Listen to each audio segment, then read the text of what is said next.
The Discourses of Epictetus. Translated by George Long.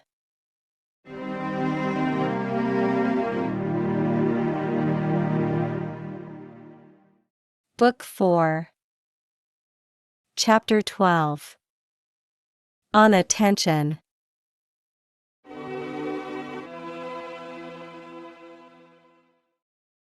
When you have remitted your attention for a short time, do not imagine this, that you will recover it when you choose. But let this thought be present to you, that in consequence of the fault committed today, your affairs must be in a worse condition for all that follows. For first, and what causes most trouble, a habit of not attending is formed in you, then a habit of deferring your attention. And continually from time to time you drive away, by deferring it, the happiness of life, proper behavior, the being and living conformably to nature. If then the procrastination of attention is profitable, the complete omission of attention is more profitable, but if it is not profitable, why do you not maintain your attention constant? Today I choose to play. Well then, ought you not to play with attention? I choose to sing. What then hinders you from doing so with attention? Is there any part of life excepted, to which attention does not extend? For will you do it, anything in life, worse by using attention, and better by not attending at all? And what else of the things in life is done better by those who do not use attention? Does he who works in wood work better by not attending to it? Does the captain of a ship manage it better by not attending? And is any of the smaller acts done better by inattention? Do you not see that when you have let your mind loose, it is no longer in your power to recall it either to propriety, or to modesty, or to moderation, but you do everything that comes into your mind in obedience to your inclinations?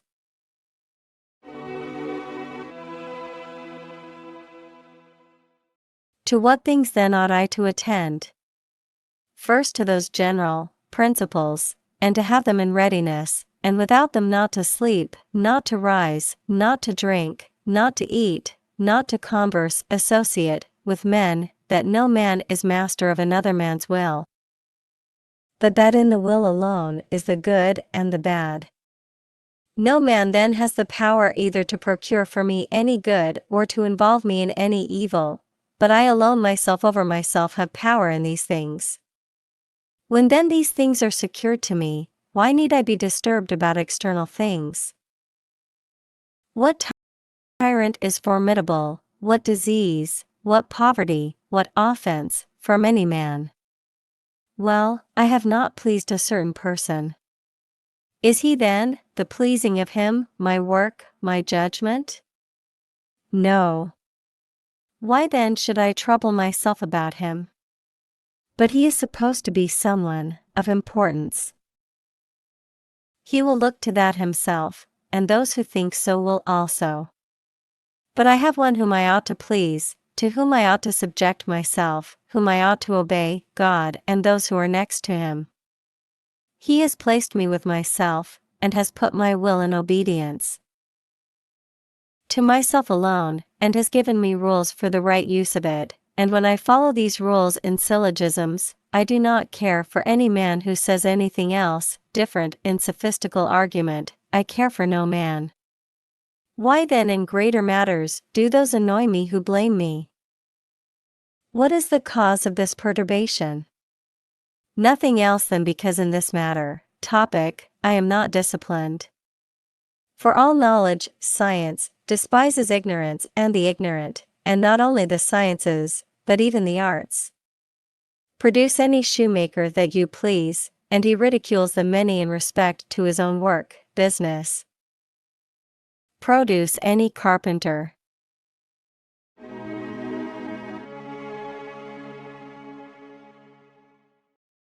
First then we ought to have these rules in readiness, and to do nothing without them, and we ought to keep the soul directed to this mark, to pursue nothing external, and nothing which belongs to others, or is in the power of others, but to do as he is appointed who has the power. We ought to pursue altogether the things which are in the power of the will, and all other things as it is permitted. Next to this we ought to remember who we are, and what is our name, and to endeavor to direct our duties towards the character, nature of our several relations in life, in this manner: what is the season for singing, what is the season for play, and in whose presence, what will be the consequence of the act, whether our associates will despise us, whether we shall despise them. When to jeer, scopsi, and whom to ridicule, and on what occasion to comply and with whom, and finally, in complying how to maintain our own character. But wherever you have deviated from any of these rules, there is damage immediately, not from anything external, but from the action itself.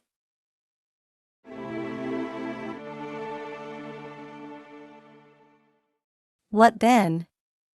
Is it possible to be free from faults if you do all this?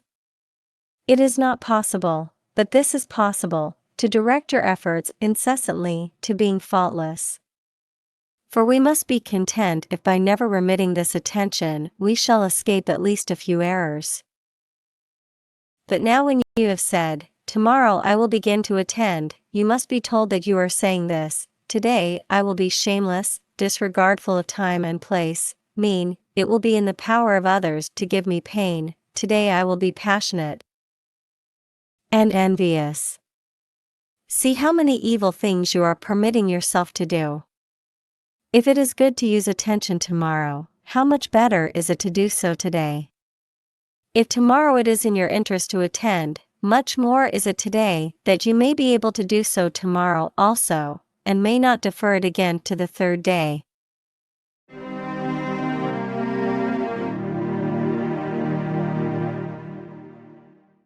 Book 4, Chapter 13. Against or to those who readily tell their own affairs.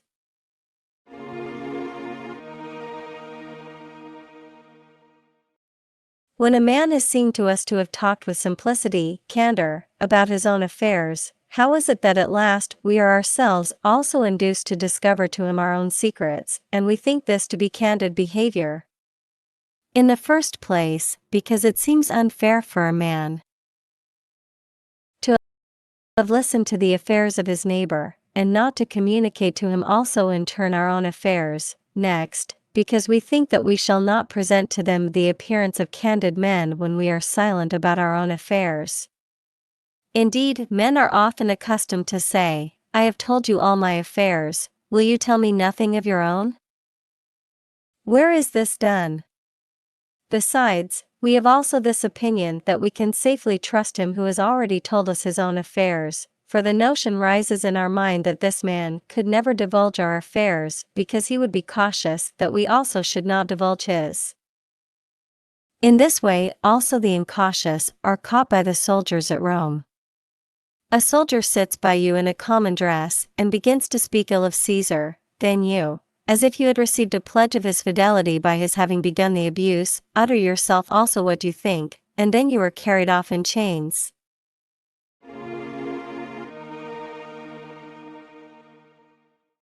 Something of this kind happens to us also generally. Now as this man has confidently entrusted his affairs to me, shall I also do so to any man whom I meet? No, for when I have heard, I keep silence, if I am of such a disposition, but he goes forth and tells all men what he has heard. Then if I hear what has been done, if I be a man like him, I resolve to be revenged, I divulge what he has told me, I both disturb others and am disturbed myself.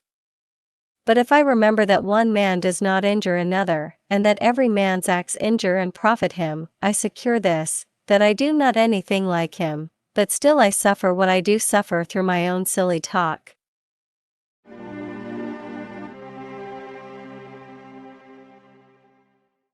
True, but it is unfair when you have heard the secrets of your neighbor for you, in your turn, to communicate nothing to him. Did I ask you for your secrets, my man? Did you communicate your affairs on certain terms, that you should in return hear mine also? If you are a babbler and think that all who meet you are friends, do you wish me also to be like you? But why, if you did well in entrusting your affairs to me, and it is not well for me to entrust mine to you, do you wish me to be so rash? It is just the same as if I had a cask which is watertight, and you one with a hole in it, and you should come and deposit with me your wine that I might put it into my cask, and then should complain that I also did not entrust my wine to you, for you have a cask with a hole in it. How then is there any equality here? You entrusted your affairs to a man who is faithful and modest, to a man who thinks that his own actions alone are injurious and/or useful, and that nothing external is. Would you have me entrust mine to you, a man who has dishonored his own faculty of will? And who wishes to gain some small bit of money, or some office or promotion in the court, emperor's palace, even if you should be going to murder your own children, like Medea? Where, in what, is this equality, fairness?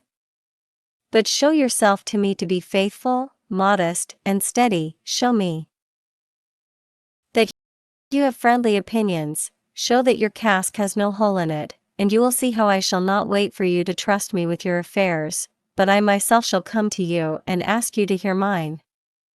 For who does not choose to make use of a good vessel? Who does not value a benevolent and faithful adviser?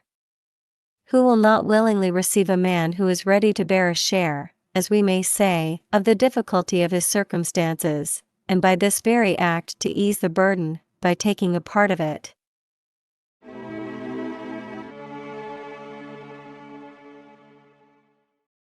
True, but I trust you, you do not trust me.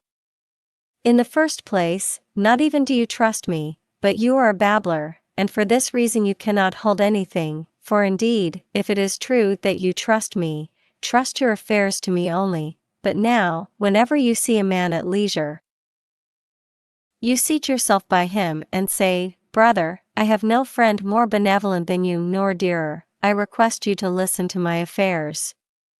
And you do this even to those who are not known to you at all. But if you really trust me, it is plain that you trust me because I am faithful and modest, not because I have told my affairs to you. Allow me then to have the same opinion about you.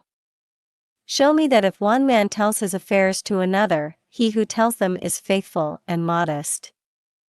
For if this were so, I would go about and tell my affairs to every man, if that would make me faithful and modest. But the thing is not so, and it requires no common opinions, principles.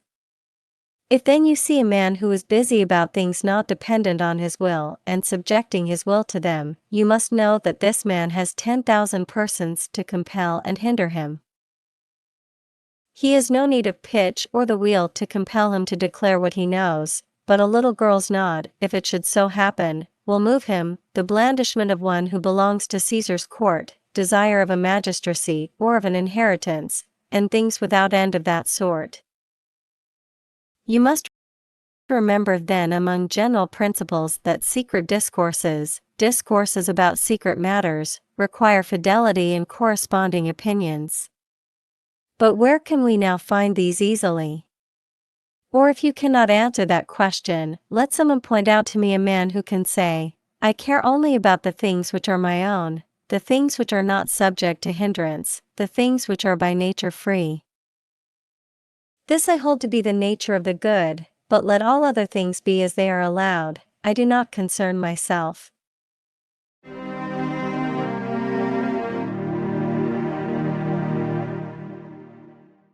Preface. Arian to Lucius Gellius, with wishes for his happiness.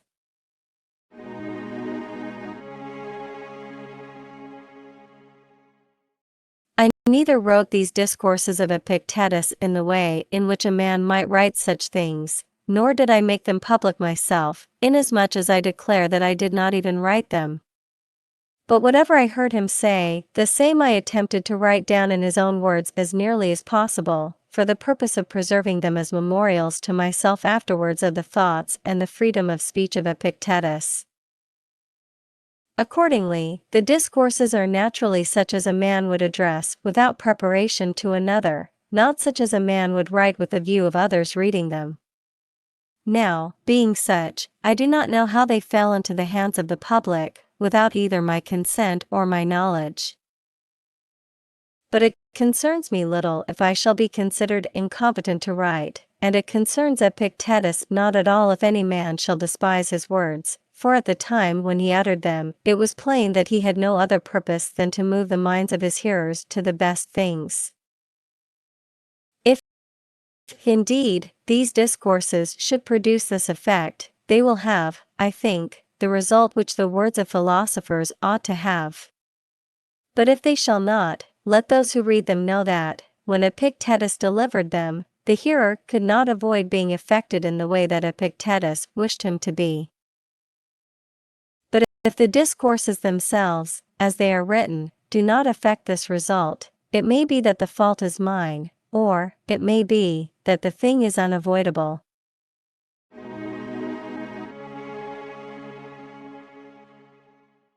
Farewell.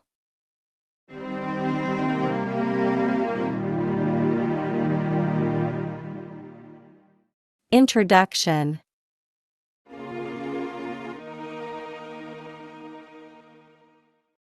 Very little is known of the life of Epictetus. It is said that he was a native of Hierapolis in Phrygia, a town between the Meander and a branch of the Meander named the Lycus. Hierapolis is mentioned in the Epistle of Paul to the people of Colossae, Colossians 4 verse 13, from which it has been concluded that there was a Christian church in Hierapolis in the time of the Apostle. The date of the birth of Epictetus is unknown. The only recorded fact of his early life is that he was a slave in Rome, and his master was Epictetus, a profligate freedman of the Emperor Nero. There is a story that the master broke his slave's leg by torturing him, but it is better to trust to the evidence of Simplicius, the commentator on the Enchiridion or Manual, who says that Epictetus was weak in body and lame from an early age. It is not said how he became a slave, but it has been asserted in modern times that the parents sold the child. I have not, however, found any authority for this statement.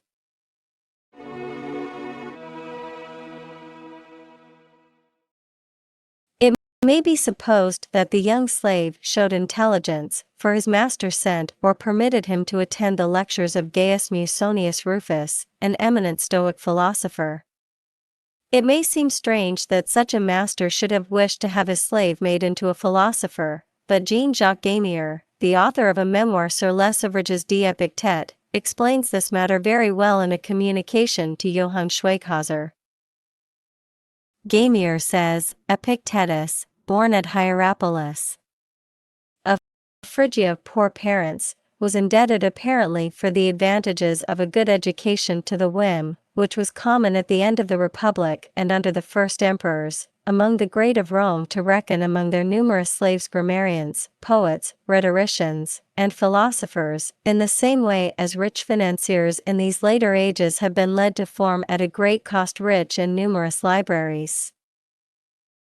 This supposition is the only one which can explain to us how a wretched child, born as poor as Iris, had received a good education, and how a rigid Stoic was the slave of Epictetus, one of the officers of the imperial guard.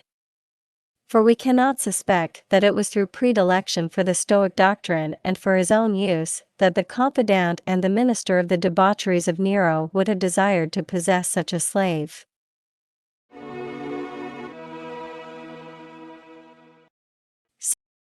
Some writers assume that Epictetus was manumitted by his master, but I can find no evidence for this statement.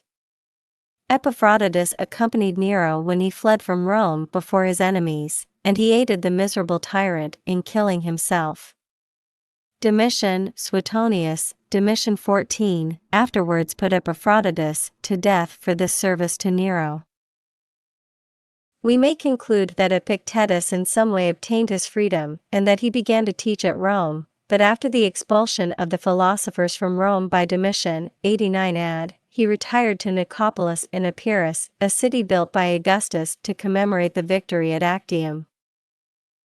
Epictetus opened a school or lecture room at Nicopolis, where he taught till he was an old man. The time of his death is unknown. Epictetus was never married, as we learn from Lucian, Life of the Philosopher Demonax, note by Tiberius Hemsterhusius.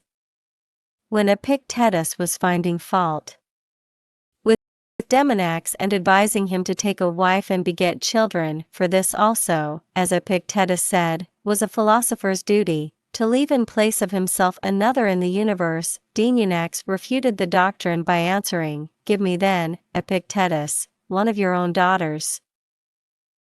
Simplicius says, Commentary on Epictetus's Enchiridion, chapter 46, page 432, Schweighauser edition, that Epictetus lived alone a long time. At last he took a woman into his house as a nurse for a child, which one of Epictetus' friends was going to expose on account of his poverty, but Epictetus took the child and brought it up.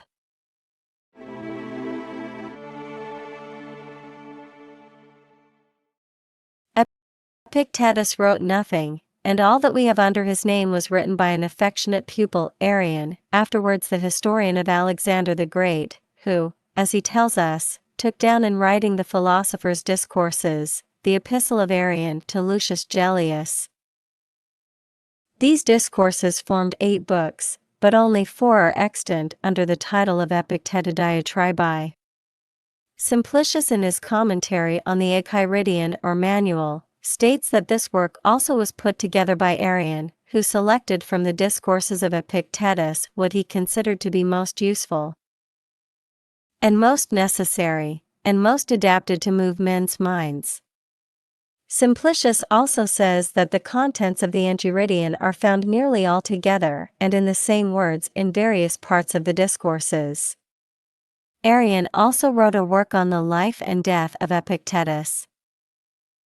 The events of the philosopher's studious life were probably not many nor remarkable, but we should have been glad if this work had been preserved, which told, as Simplicius says, what kind of man Epictetus was.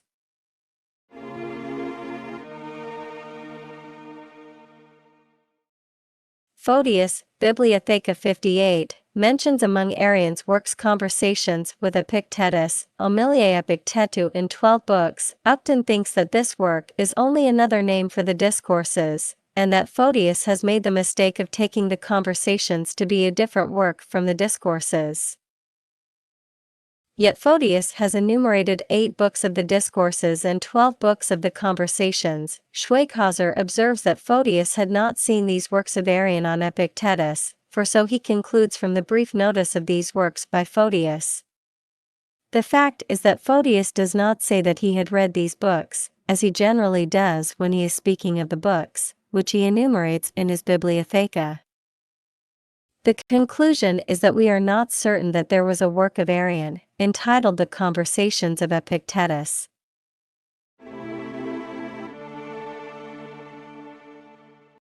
The Discourses of Epictetus with the Enchiridion and fragments were translated into English by the learned lady Mrs. Elizabeth Carter, who is said to have lived to the age of 89. The 4th edition, 1807, contains the translator's last additions and alterations. There is an introduction to this translation which contains a summary view of the Stoic philosophy for the purpose of explaining Epictetus, and also there are notes to the translation. The editor of this 4th edition says that the introduction and notes of the Christian translator of Epictetus are, in the estimation of most readers, not the least valuable parts of the work, and he adds, this was also the opinion of the late Archbishop Seeker, who though he thought very highly of the philosophy of Epictetus, considered the introduction and notes as admirably calculated to prevent any mistake concerning it, as well as to amend and instruct the world. The introduction is certainly useful, though it is not free from errors. I do not think that the notes are valuable.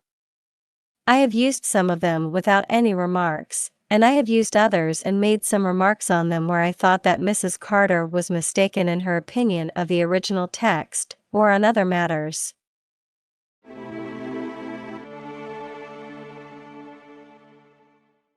The translation of Mrs. Carter is good, and perhaps no Englishman at that time would have made a better translation. I intended at first to revise Mrs. Carter's translation, and to correct any errors that I might discover. I had revised about half of it, when I found that I was not satisfied with my work, and I was advised by a learned friend to translate the whole myself.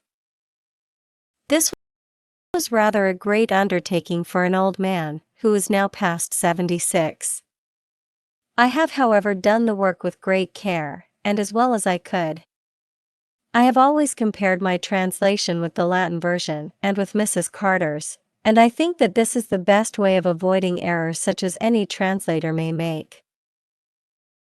A man who has not attempted to translate a Greek or Latin author does not know the difficulty of the undertaking. That which may appear plain when he reads, often becomes very difficult when he tries to express it in another language.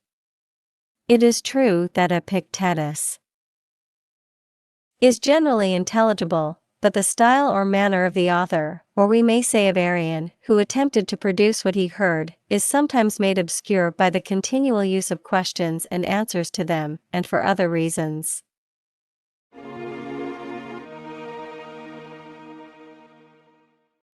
Upton remarks in a note on Book 3, Chapter 23, that there are many passages in these dissertations which are ambiguous or rather confused on account of the small questions, and because the matter is not expanded by oratorical copiousness, not to mention other causes. The discourses of Epictetus, it is supposed, were spoken extempore, and so one thing after another would come into the thoughts of the speaker. Wolf.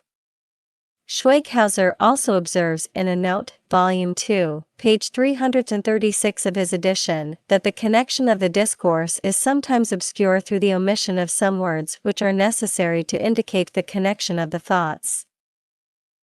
The reader then will find that he cannot always understand Epictetus, if he does not read him very carefully, and some passages more than once.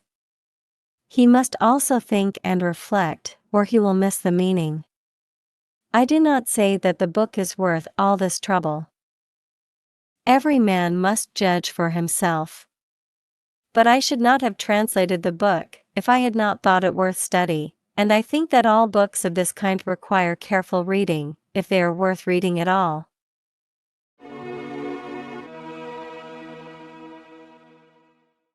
The text of Epictetus is sometimes corrupted, and this corruption causes a few difficulties. However, these difficulties are not numerous enough to cause or to admit much variety or diversity in the translations of the text. This remark will explain why many parts of my translation are the same or nearly the same as Mrs. Carter's. When this happened, I did not think it necessary to alter my translation in order that it might not be the same as hers. I made my translation first, and then compared it with Mrs. Carter's and the Latin version. I hope that I have not made many blunders. I do not suppose that I have made none.